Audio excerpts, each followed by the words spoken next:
How's everyone doing? Great. Welcome to my round table. So a lot more exciting people coming through here, but tolerate the next 4 minutes because it's 4 minutes of your life you can't get back. Can you tell us who you're playing this season? Sure I can. Well, as always, you have to contend with the Reverse Flash, whose shadow looms over everything. And then we like to introduce variations of Wells in order to try and get the show canceled. So people can go off and do other things. So this guy is going to be a venturer, a man filled with potential intrigue, deceit, and a modicum of sensuality. Wow. Thank you very much. I just made that up as I went. That was on the fly. That sounded really good, didn't it? Yeah, you guys are the writers. Yeah.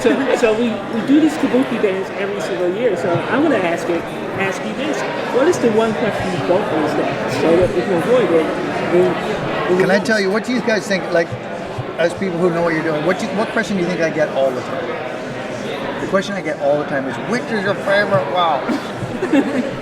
And you're kind of like, as an actor who's created like 17 people, it's not like, I don't like that one. I like that one. I like, if I didn't like them, I wouldn't do them. So I just answered the question that I don't like. So that's awful. You tricked me. Very well done. Is it keeping it fresh, the opportunity to play these different things? Is it like, if you're not tired of the Flash at all because you get to play so many different variations? I think when you're in my position, I think slightly, I don't know what it's like to, to be like early 20s and with an age of social media, to have the kind of success that these actors are having. My perspective is a little different. You sort of understand that everything's fleeting. It's going to be gone before we know it, and then it's going to be gone for a long time. If you look at the longest shows of the generations, Game of Thrones or Cheers or Seinfeld or Friends and these kind of shows, like, it felt like they ran forever. And then now when you think about them, you think, boy, those things have been gone for a long time, And so I think what that invested in is like a sense of gratitude to get a chance to do anything, even if it was just one character, like the Reverse Flash. And then the opportunity to be on a long-running show, which is stunningly rare, and then to do a long-running show, and then to be able to create new characters within it. I mean, it rarely happens, and it's a huge privilege. Well, certainly you guys have done crossovers in the past, but this one seems like it's going to be the biggest one yet.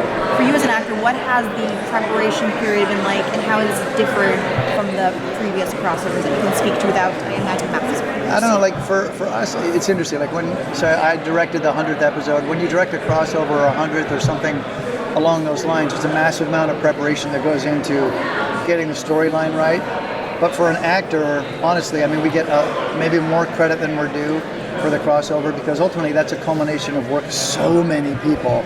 There's a lattice work of like storylines that you have to blend together, and that's not our job. Our job is to just tell that story when it's finally up and running, and even that alone, the structural heights that you have to climb to just get Melissa Benoist, Grant Gustin, Stephen Amell, people who are leads on these respective shows who are massively busy on their own show, and then to tell 3 shows in the space of like this small period of time.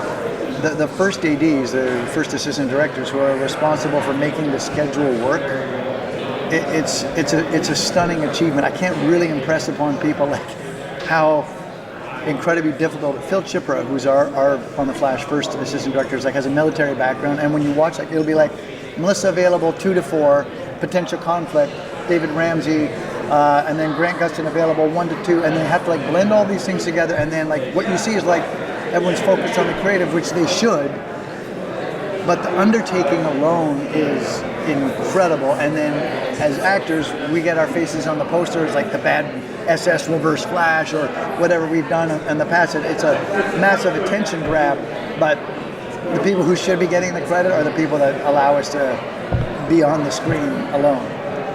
How would you decide who you would direct the 100th episode? I mean, do you get to pick and choose, or They ask me.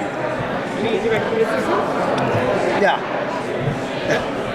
They always, they tend to ask, and I tend to do it. Yeah. Good?